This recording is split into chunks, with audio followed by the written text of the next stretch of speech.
Hello guys, welcome to another video. And this one I thought I'd do a bit of discussion on the build that I've been playing a lot recently. That's the Detonate Dead of Chain Reaction Inquisitor, and I have been playing it quite a bit. I'm currently the rank 1 Inquisitor on Hardcore Solo Self-Found, so that's quite exciting. And I just wanted to talk about this build a bit because I've been really enjoying the gameplay of this build, and it's very powerful as well. And so let's take a look at it. This is my character right here. And let's first take a look at the passive skill tree and look at exactly what we're doing there. So we are playing an Inquisitor, and we're going for crit-based chain DD. So we're scaling the corpse damage specifically, not the spell component of the Detonate Dead spell. So we're using Righteous Providence, that's giving us a bunch of crit chance, and we're using Inevitable Judgment so that we can bypass enemy elemental resistances whenever we score a crit. And we're also taking Sanctuary and Pious Path. This combination here helps us to solve our mana problems. At the same time, we can use Mind Over Matter in combination with Eldritch Battery, so we have mana problems solved, and we get a big chunk of extra health there coming in from Mind Over Matter. And even though we take damage, which would usually cause other builds a bit of a problem with Energy Shield recharge being stopped, well, Pious Path solves that because our life regeneration continues to regenerate our Energy Shield even when we take damage. So that's a really, really strong combination there. And we're also using the Primalist. I currently don't have the third slot unlocked yet. I haven't really been playing too much of the league mechanic. I've mainly been focusing on XPing. And I'm just using a charm here that gives me cover in Ash on hit. That's really powerful for some extra damage coming in there. And then another charm that gives me 5% chance to gain a Frenzy Charge on hit. I would be using a Mark Mastery that I'll talk about a little bit later on if I didn't have this, but this is just a really powerful charm. Frenzy Charge on hit is super strong on any build pretty much, and this is a great charm right here. So for the passive tree, importantly, as I said, we're scaling the corpse damage from Detonate Dead of Chain Reaction, and the thing is, the corpse part of the skill isn't affected by modifiers to spells. So things like this wheel over here that gives you critical strike chance for spells and critical strike multiplier for spell damage, well, this won't affect the corpse part of Detonate Dead of Chain Reaction. You can see right here, it says on the skill, the explosion deals base fire damage equal to 5% of the corpse's maximum life, and it says that the explosion is not affected by modifiers to spell damage and cannot be reflected. So scaling the crit part of Detonate Dead of Chain Reaction for the corpse explosion portion of the skill is quite difficult. You basically want a bunch of generic crit chance. So we're pathing all the way through here. We're grabbing some life, some elemental damage resistances, and we're grabbing a power charge. We're actually using power charge on crit in this build because this is actually a really important link in the build. This generates power charges for us. It also gives us a bit of damage. We have 5 power charges, so it's a 20% more damage support. And power charges do a lot for this build. As I said, we want generic crit chance, and the power charges is granting that to us. Taking some more damage here. And right here, we're taking the Armor and Energy Shield Mastery for physical damage from hits taken as chaos damage. This build has a little bit of a problem with physical damage, so we're doing as much damage taken as to solve that. This is one part of that, that's 10%. And then over on our helmet, we've got 6% taken as chaos damage for the implicit. That's in the Eater of Worlds implicit there. And crafted 8% taken as fire as well.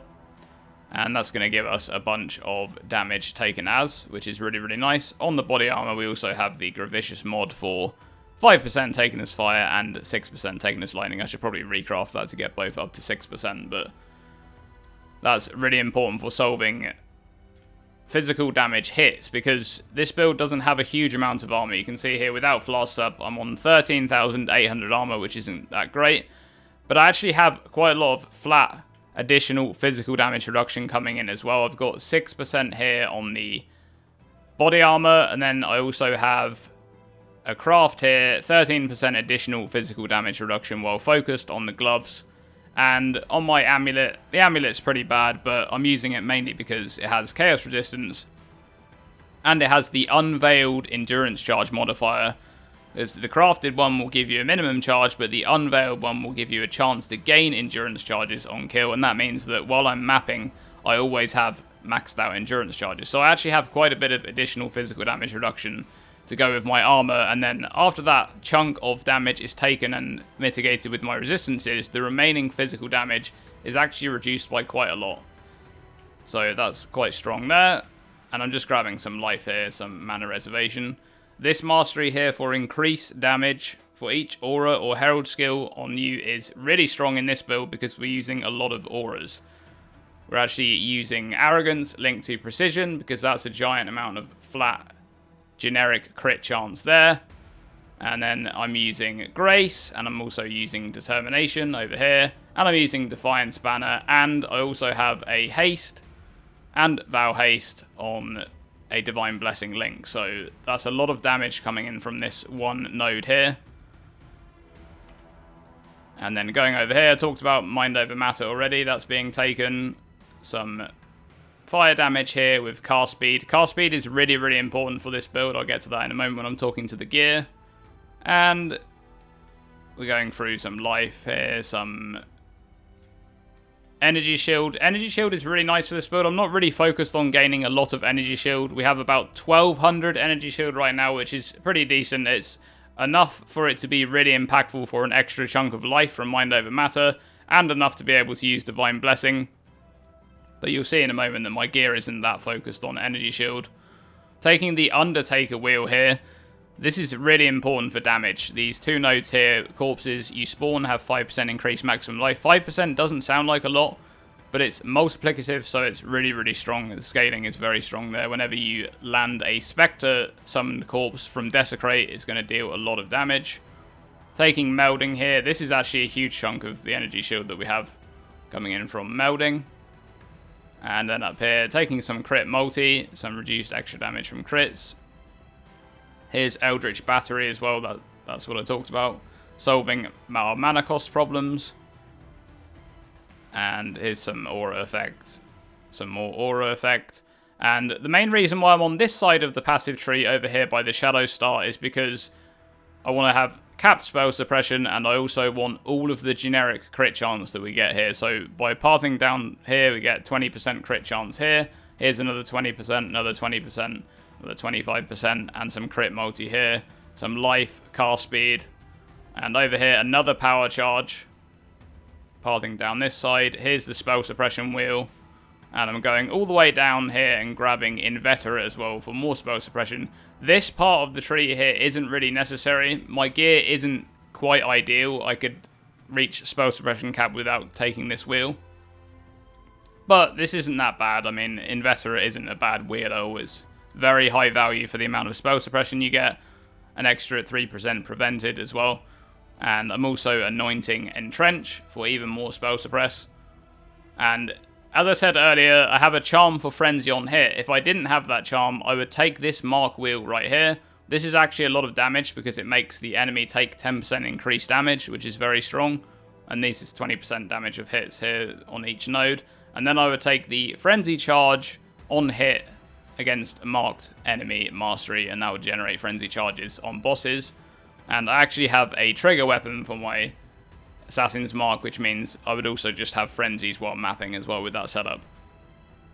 So let's talk about the gear. This wand here, I used a cast speed essence, and I actually managed to hit tier 1 crit multi on it. And then I locked the suffixes and used an Ashling there to get the trigger socketed spells. That's not the mod that I wanted, but it's a mod that I stuck with in the end because it's actually quite comfortable using it with Assassin's Mark in there. If you want to self-cast Assassin's Mark, that's completely fine. And the mod that I wanted to get on here is the same mod over on the shield, the 15% chance to deal double damage while focused. Or you can also unveil normal double damage chance on there, or the fire damage and ignite that's crafted on here. That's fine as an unveil too. And basically, whichever one you don't get, you then craft onto the weapon, and that would be more damage. But this setup here is fine. As I said, cast speed is so important in this build, so we're using a Profane wand to get cast speed on the implicit, and a big cast speed roll there as well. And since I talked about the shield, let's talk about this one. This is just a ROG special. I'm playing in hardcore. This was a really good shield, and that's why I'm using it. As I said, I didn't need to path all the way down to get spell suppression on the tree, but because I'm not getting spell suppression from my shield and a few other pieces of gear, and this shield is just really good. I rolled tier 1 block spell damage. I'm using Tempest shield, so that means I'm at 40% natural spell block. And then it also has +2 to all maximum resistances, a life roll on there, and a space for crafting, which I used for the double damage while focused mod, which is a lot of extra damage. And that's really, really nice. On the helmet, it's mainly being used for the physical damage taken, as again, I don't have the spell suppression roll on here, which is another piece of gear that spell suppression is missing on, and I'd be able to save a lot of passive points if I had spell suppression on all of these pieces. This one also has some chaos resistance, and capping chaos resistance in this setup that I've got going on is very important because I'm taking 16% of physical damage as chaos, so I want to be able to mitigate that damage as well. And the body armor, this is just a body armor that dropped 6 length. It's a bad base, but I'm just using it. I managed to craft it with some decent modifiers. The spell suppression is really nice. The resistance on there, the additional physical damage reduction, and it has no life mob, which means I can use the life mastery as well. And I've got the grace and increased aura effect implicits on there from the Eater and Searing Exile modifiers. And my belt just has some life and a little bit of energy shield there. Mainly used for resistances, this belt. This is a lot of the gear, to be honest with you, could be a lot better. I'm playing Solo Self-Found and I'm kind of just XPing a lot, so I'm not really too bothered. The gear is like good enough for me to play the game, so I'm just doing it. This one has a big dex roll, which I need. And it has some resistances. I talked about the focus mod, which is really powerful. It also has the spell suppress implicit, which is helping me cap my spell suppression, and lifecraft on there as well. And the attack speed is really nice for shield charge, just to charge around the map a little bit faster. And over on my boots, again, not the best, but not the worst. This one has a bunch of evasion and energy shield, no life roll on here, which is a bit unfortunate. I've also got the onslaught movement speed craft on here, which means I just have onslaught while mapping, which is really nice. The brittle ground isn't really necessary. I rolled this on there while I was doing harvest earlier on in the league, and I just haven't really moved off of it. I think I have about 85 or 90% crit chance without brittle, so I don't really need brittle. And this was really nice while I was doing harvest because it just meant I could burst down those tanky targets a lot faster, but this is basically not necessary. And the stun threshold, there isn't really a better mod on there for me to go for. The Pantheon that I'm using right now is the Brine King, so I'm not actually immune to stuns. So having a little bit of stun threshold doesn't really hurt. And this one is being used for the can't be stunned if you've been stunned recently, and also the 100% chance to avoid being frozen, and the 50% chance reduced effect of, sorry, not chance, 50% reduced effect of chill is really important and really nice. And also we're using the Soul of Radikesh because this is just such a good node. If you haven't got a way to deal with bleeds, obviously bleeds can be extremely dangerous. And I do have a corrupted blood immunity jewel right here, which I'm using, but the bleeds themselves are a bit of a problem if you don't have this node. You can just immediately fall over to a bleed. I do have a decent amount of physical damage reduction, additional physical damage reduction for those bleeds, but I still use this anyway. And the bonus there, the corrupted blood one, was captured earlier on in the league when I didn't have the corrupted blood jewel. So this one's kind of nice. It gives me a bit of cooldown recovery rate as well. Tiny bit there for my focus mod. And the bit of energy shield coming in. Corrupted blood immunity is nice. And then my rings are basically just life and resistance. There's nothing interesting on these. If I were to craft better gear, both of these would have cast speed on them because cast speed is really, really important. And on the flasks, I have remove bleeding on the life flask. As I said, I still want to be able to get rid of bleeds. And Quicksilver here with some cast speed. And I've got a quartz flask with increased armor. And an avoid stun granite flask here. The avoid stun, not really necessary, but it is quite nice to have that extra chance to avoid stun. And then a bit of increased evasion coming in from the jade flask. So when I actually use all of my flasks, you can see that I have 24,000 armor and 25,000 evasion, so that's quite a decent amount for mapping purposes.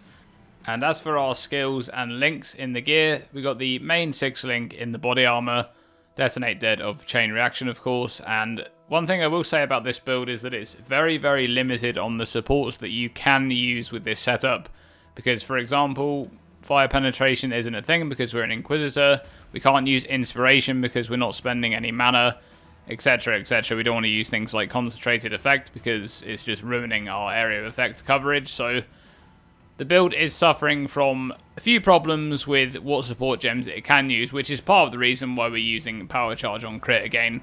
This generates Power Charge, it's a 20% more damage support, and we could be using Assassin's Mark just to generate our Power Charges, but this works just fine as a link in the build, and it's completely fine. So we're also using Increased Crit Strike and Increased Crit Damage. Cruelty, again, another support which isn't that great, but still does the trick. And Intensify, which is giving us a bunch of area of effects, and then it's giving us more and more focus damage when we need it to burst down big tanky targets. And then over in our glove link here, we've got Castman damage taken along with Molten Shell. And we also have Precision linked to Arrogance. That's giving us a bunch of crit chance. And it's not really reserving too much, you can see there, 337 life reserve, not too bad. And over on the boots, we have Shield Charge and Faster Attacks, Grace and Tempest Shield. And in our shield link, we have the Spell Cascade and Desecrate linked to Faster Casting. So Spell Cascade is level 1, so that it has a more condensed area of effect. So the idea here is that you have the corpses being summoned closer together, so you get a more consistent overlap of damage when you're exploding lots and lots of corpses. And then in the helmet link, we have Inspiration with Divine Blessing linked to Vow Haste, and then also Frostblink. You can use Flame Dash if you want, that's a preference thing. And over in the wand, I've got Defiance Banner and Determination, and then Assassin's Mark, of course, which is triggered in this build, but you don't need to trigger it. And as I said, if you want to kind of experiment with other support links, you could replace Power Charge on crit, and you could just use the Assassin's Mark quality to, you know, gain Power Charges, but I didn't bother with it in this build, as you can't get quality as easily on main skill gems anymore, so I just went with Power Charge on crit because it's a fine support for this build. And as I said, that's basically all I've been doing with this build so far. I haven't really dabbled in any bossing or anything just yet. I'm just focused on XPing, and the build is a lot of fun to play, and it's really powerful. You're going to see some footage here in the background now. And I will briefly talk at the end here about a bit of an end game setup that I haven't really got round to re-rolling into just yet, but something that I've thought about and theory crafted a little bit, and that is the use of Leadership's Price in this build, which I think is a great amulet for this setup. So Leadership's Price gives you Scorching, Brittle, and Sapping Conflux.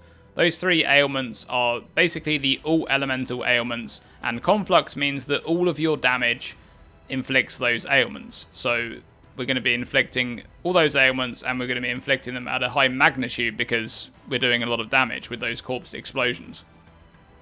Scorching lowers the enemy's elemental resistances by up to 30%.